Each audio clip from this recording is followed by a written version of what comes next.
Сайн байцгаана уу хүмүүс. Зөрчилдөөнийг хэрхэн шийдвэрлэх вэ гэсэн шинэ хичээлээр уулзж байна.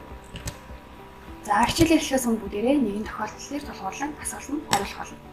Нэгэн сумын захиргаанаас орон нутгийн хөгжлийн сангийн хөрөнгөөр хийх ажлыг сонгох зорилгоор иргэдийн хурлыг зохион байгуулсан байна. Сумын захиргаа иргэжил болох сумын ойн баярын арга хэмжээнд ихэнх хөрөнгийг зарцуулах санал гаргасан боловч иргэд дэмжээгүй. Зарим малчид тэр хөрөнгөөр худаг гаргах хэрэгтэй гэсэн бол зарим иргэд сумын төвийн халуун усны газар барих саналыг гаргасан байна. Гэвч нэгдсэн саналд хүрэлгүй маргалцаар дахин хурал хийгэр болжээ. За энэхүү тохиолдлыг тулгуурлаад бүгдээрээ дараах 3 асуултанд хариулан бичээрэй. Нэгдүгээрт энэхүү зөрчилдөөнийг шийдвэрлэх арга замуудыг олохын тулд юу хийх хэрэгтэй вэ?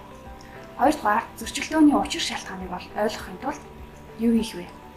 Дахиж энэ асуудлаар талуудын хооронд зөрчилдөөн гарахгүй байхын тулд мөн юу хийх шаардлагатай вэ гэсэн үндсэн 3 асуултанд хариулан бичээрэй. За тэгвэл зөрчилдөөнийг хэрхэн шийдвэрлэх боломжтой вэ? Зөрчилдөөнийг шийдвэрлэх зорилгоор зөрчилдөж буй шалтгааныг нээлттэй авч хэлэлцэн хоёр тал хүлээн авахаар нааштай шийдлийг ирж хайх, зөвшөлдөх боломжит аргалыг сонгож болдог. За хэрвээ хоёр тал шаардлагатай гэж үзвэл харилцан хүлээн зөвшөөрсөн шийдлээ гэрээ хэлбэрт оруулан гарын үсэг зорж баталгаажуулах боломжтой байдаг байна.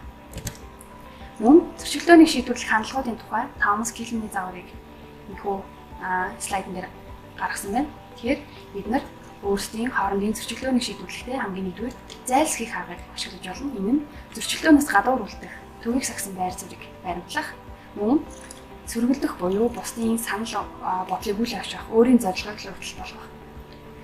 Дээрэс нь зөрчилдөөнд буулт их буюу өөрийн итгэл үнэмшил болоод байр сууриас ухрах, татгалзах замаар асуудлыг шийдвэрлэж болдог.